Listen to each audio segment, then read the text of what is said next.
Jacob Fatu backstage segment WWE SmackDown February 20, 2026. What Jacob Fatu did backstage on SmackDown on February 20, 2026, was never supposed to air the way it aired. The segment that made it to your television screen, the version that has the entire wrestling internet buzzing right now, was not the segment that was originally planned for that slot. Something changed. Something happened in the hours before that show went live that shifted the creative direction of Jacob Fatu's backstage moment so dramatically that the people watching at home got something far more raw, far more unfiltered, and far more genuinely revealing than what WWE had scripted for him. And that unscripted quality is exactly why it is the most talked about non-match moment on SmackDown in 2026. Because here is what people who only watched the segment casually are missing. What Jacob Fatu communicated backstage on February 20th was not a performance. It was not a carefully workshopped promo polished in gorilla position before he walked through the curtain. It was not the product of a creative meeting where writers handed him bullet points and told him to make it feel real. What Jacob Fatu delivered in that backstage segment was something that WWE cameras captured because the cameras happened to be there, something that felt like a window into a version of Jacob Fatu that the Monday night and Friday night production machines have not yet fully figured out how to contain, package, and present safely.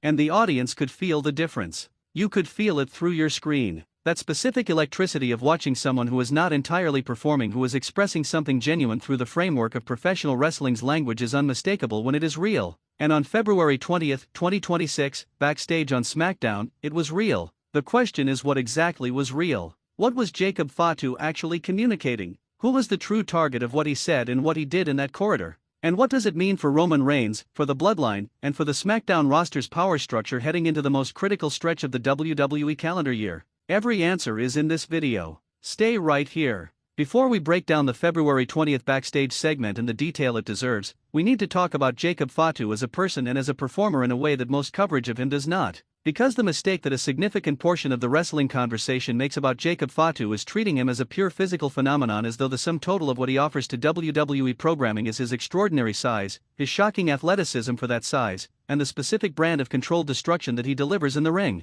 That reading of Jacob Fatu sells him so catastrophically short that it borders on insulting. Jacob Fatu is one of the most psychologically complex characters operating in professional wrestling right now. And that complexity is not manufactured by a creative team in a writer's room. It is authentic. It comes from a life story that contains more genuine drama, more genuine adversity, more genuine triumph and tragedy than most fiction writers could construct if they tried. The Fatu family legacy in professional wrestling is one of the industry's great multi-generational stories, and Jacob Fatu carries that legacy not as a burden or a PR talking point, but as something living inside him that informs every single thing he does in front of a camera and a crowd. The specific tension that exists inside Jacob Fatu, the tension between the monster that the WWE Universe sees in the ring and the person operating behind the monster, is the most dramatically interesting thing about him. It is the thing that makes him more than a physical spectacle. It is the thing that makes him a character that an audience can actually invest in beyond the visceral thrill of watching him destroy opponents. And it is the thing that made his February 20th backstage segment so impossible to look away from. Because in that corridor, in that moment, on that SmackDown, the tension was visible.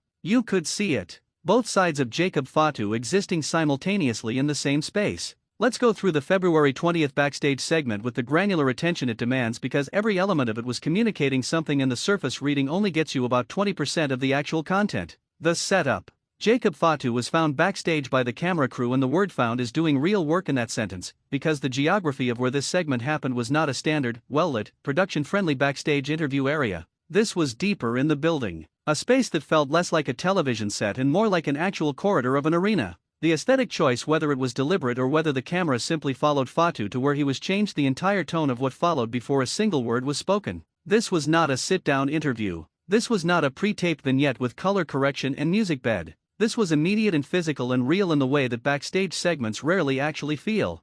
Fatu's physical state when the camera found him. This is the detail that the recap articles are glossing over, and it should not be glossed over. Jacob Fatu was not in a composed, ready-for-television state when those cameras caught him. There was something visibly active in his affect, something in the way he was moving, in the way his breathing was registering on camera, in the tension visible in his body that communicated to anyone watching that they were not catching him at a moment of rest. They were catching him at a moment of something else entirely. Something that had been building before the camera arrived and was not going to stop simply because the camera was now present. What Fatu said. And here is where the analysis requires the most care, because what Jacob Fatu said backstage on February 20th operated on multiple levels simultaneously in the way that the best professional wrestling promos always do, with a surface layer that is completely comprehensible to the most casual viewer, a middle layer that rewards people who have been following the storyline closely, and a deepest layer that only makes full sense when you understand the actual human being delivering the words and what those words caused him to say. On the surface, Fatu was issuing a warning to the roster. To anyone who might interpret the events of the previous nights, the coordinated attack on Drew McIntyre and CM Punk, the demonstration of what he and Roman Reigns are capable of when operating together, as an invitation to test the boundaries of what the bloodline will tolerate.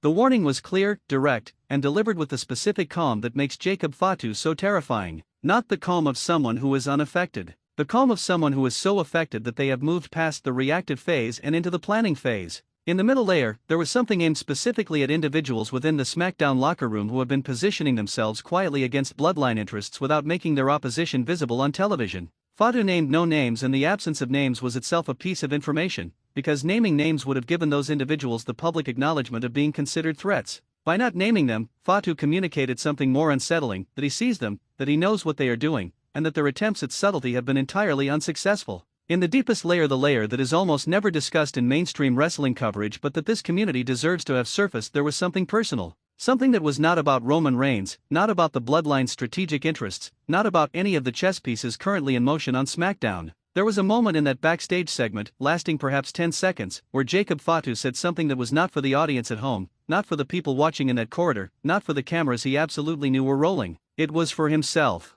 It was the specific sound of someone reminding themselves of something they need to remember when the professional framework around them is not sufficient to hold everything they are carrying. That moment is the most important 10 seconds of the February 20th SmackDown backstage segment. And it is the 10 seconds that tells you Jacob Fatu's 2026 story is going to go to places that the WWE Universe is not currently prepared for. There is a dimension of the February 20th backstage segment that operates entirely within the bloodline's internal communication structure, and it deserves its own dedicated analysis because it changes how we read the segment completely. When Jacob Fatu speaks backstage on SmackDown, he is not only speaking to the SmackDown roster, he is not only speaking to the audience at home, he is speaking to Roman Reigns. Every public statement Jacob Fatu makes, every piece of footage that Roman Reigns will watch and absorb and analyze with the relentless attention to detail that has characterized his entire bloodline era, is simultaneously a piece of external communication and an internal one. A message about how Fatu is operating and what Fatu's current state actually is. And the message that Roman Reigns received from watching February 20th's backstage segment, if we take seriously the idea that Roman reads these moments with the intelligence and the sensitivity that his character demands, is complicated.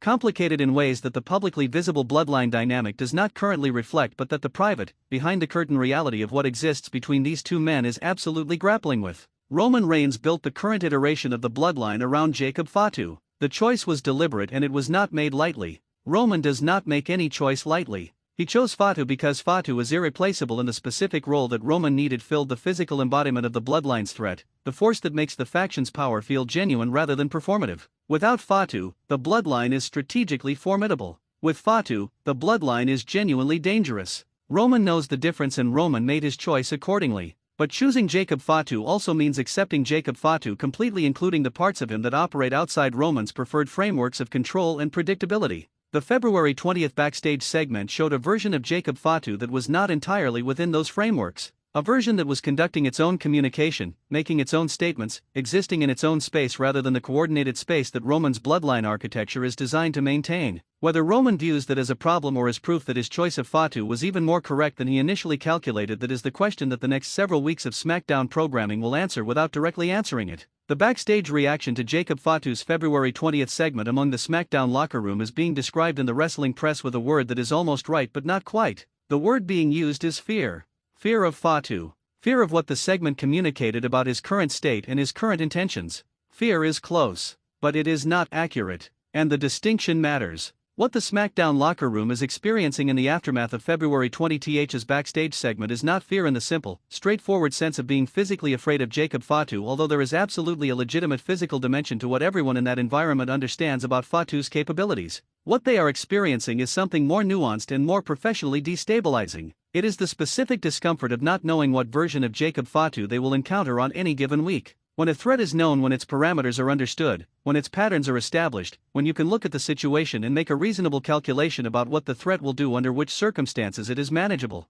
you can build strategies around it. You can make decisions that account for it. The threat exists, but it exists within an understandable framework. The February 20th backstage segment introduced doubt about that framework. It showed a version of Jacob Fatu that stepped outside the established parameters. That said, and communicated things that did not fit neatly into the Bloodline's established behavioral vocabulary. And when a threat that you thought you understood shows you that you did not understand it as well as you believe, the recalibration required is not simply tactical, it is psychological. The SmackDown locker room is recalibrating, and a locker room in recalibration mode is a locker room that makes different decisions than a settled one. Feuds that were being considered get quietly reconsidered. Confrontations that individuals were building toward get quietly pushed back. The political and competitive landscape of the show shifts in ways that are not visible on television but that shape everything that eventually becomes visible. Jacob Fatu's February 20th backstage segment changed the SmackDown locker room. Not through physical violence, though that always remains on the table and everyone knows it.